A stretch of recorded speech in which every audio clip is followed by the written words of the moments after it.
So the war starts out with B-52s flying out of Turkey. That's right. So they had stationed the B-52s in Turkey. So Isserlink, what's the name of that base? Doesn't matter. And so the Americans launch an attack at the Soviet air base, and the Soviets retaliate with a nuclear-tipped SAM. And I'm guessing that's going to be a V-300. But if any of you guys have any ideas, just leave them in the comments. I have a question then. I have a question for you then. Sure. When they move those nuclear weapons into Iran, now aren't some of those then used to sink when it really escalates and sink the carriers? Okay, I will admit, I do not recall. I know that the Kitty Hawk does get sunk, but I don't remember if they said how that happened. So I'm actually not sure. Oh, now see, there's a detail. That's interesting. Okay. And I'm always looking for carriers to get sunk. That gets my attention every time. So yeah, when the Soviets launched the first nuke, they're the first one to open the atom up, but we immediately retaliate by hitting their air base with a tactical nuke.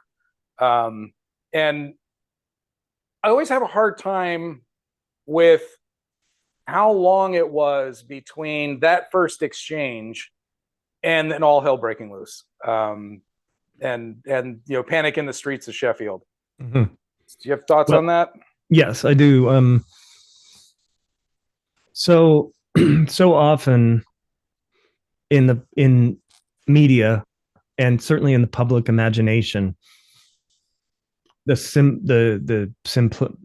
simplistic understanding of how things would work. This is also in a time when the metaphorical button in many people's minds was a literal button, right, as if Ronald Reagan could push a red button under the desk and launch the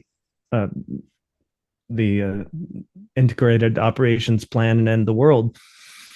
I think that what the filmmakers are doing with Threads, is possibly creating a more nuanced, potentially more realistic scenario that takes into account the very real reluctance that there would be both in the Kremlin and the White House to going into a full strategic nuclear exchange.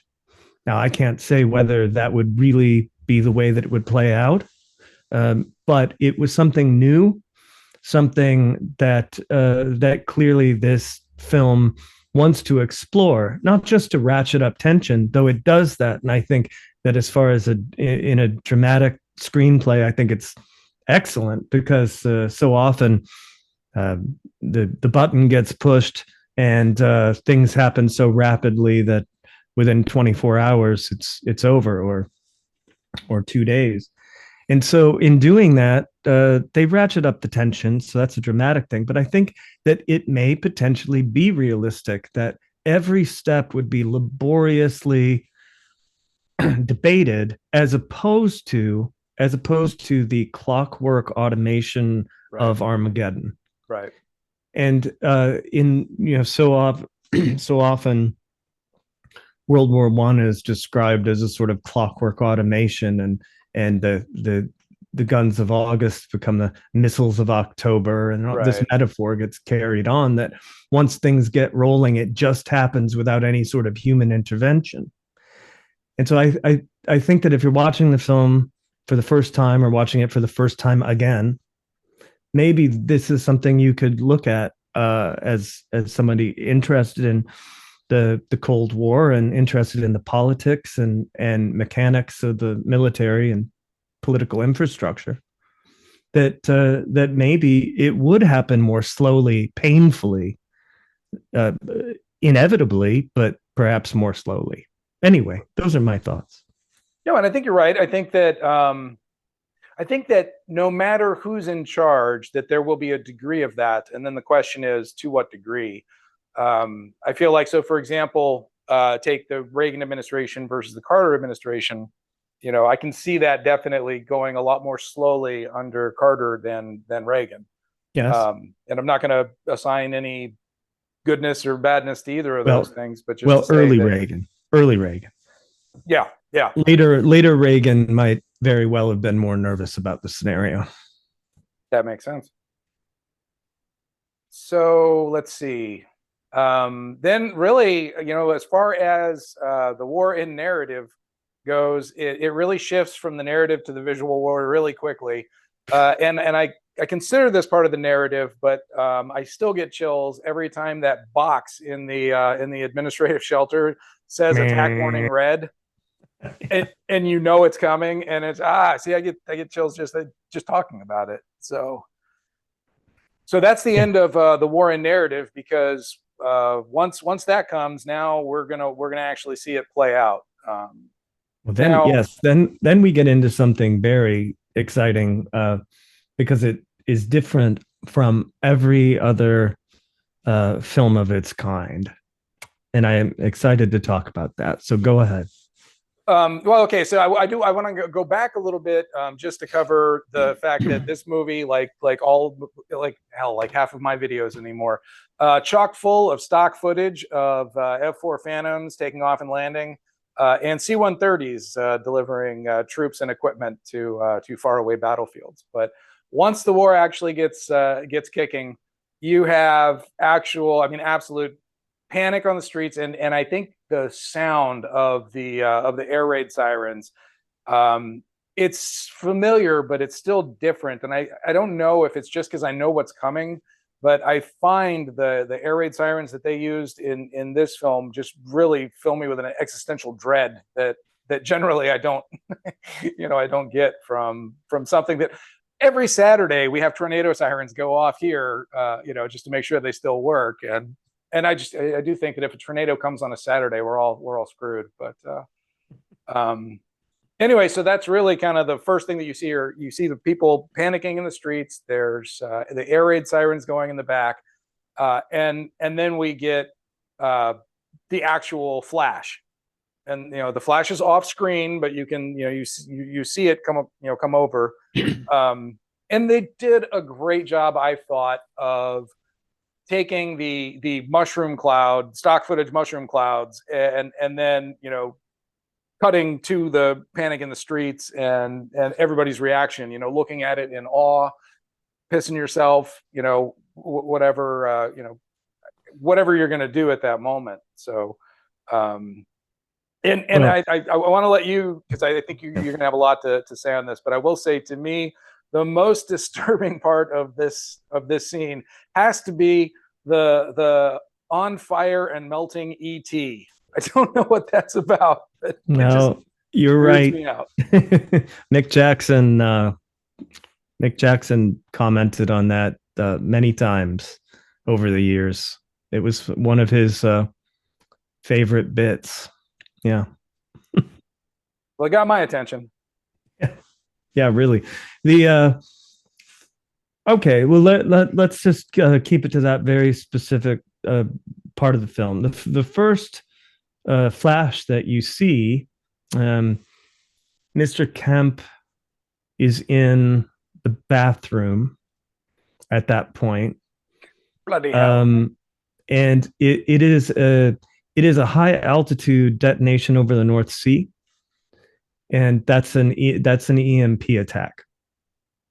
Now that's interesting, because the first EMP to be depicted in film was in The Day After, but it was a little bit wonky, not exactly accurate. I think you'll recall the scene of the I don't remember all the names, but the fiance, who you never see again, his motorcycle dies on the highway. Probably not. I mean, there's no electronics when it's running, but that's a different issue. That's a good point. It's like my old Triumph. But there were very accurate depictions. An iron explodes, lights go out, and so it's a great moment. Now you only have a few minutes once that happens So, you know, Mr. Kemp gets out of the bathroom. But the second, then you see it on the airbase. There's and people are still okay. That's at a distance. That's when Jimmy Kemp starts to run to Ruth's house, Hmm. and I will. I don't know. I don't think we'll have a moment to say this, so I'll just say this. I did walk in Sheffield. I walked the film, Uh-huh. and but there's no reason for him to be. He could not have made it to Ruth's house. It's like 6 miles away. Nobody's going to make it. It's across town. It's crazy. Right. Anyway, but that so that's but then the intercuts are happening faster and faster because everything's escalating. So from the North Sea detonation and then the one over the airbase, and you know that it's going to happen pretty soon. The big mushroom cloud over the high street where the woman urinates herself, which is one of the most just horrifying scenes of any film I've ever seen. Um, they actually did that with a big tank of gasoline. So it's a real Oh, explosion wow. in Okay. the distance, and it horrified people. Oh, I bet. They really thought something had gone off. So that's just a fun production note. That's Uh, cool. but as that's escalating, it goes from, and this is I think what they're trying and successfully to do, from distant no casualties. It's like phase one, you get this EMP, and then you get military targets, and then counterforce targets, and then industrial targets, which of course Sheffield, Sheffield. like that. And then as it goes on, and eventually we retreat into the bunker with Sutton and the emergency governance, uh, they just continue to bomb. You only hear it in the shaking and the rumbling, and it goes all the way to civilian targets. And so that attack sequence is really quite nuanced. And if you study it or watch it in that way with an eye toward the toward that escalation, it's very well done. Yeah, I agree. And they do a very good job also of stepping you through it. So you don't have to do a lot of guesswork.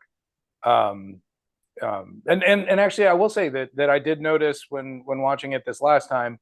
It was the first time I think that I noticed that after they were in the shelter, they were saying, there goes another one.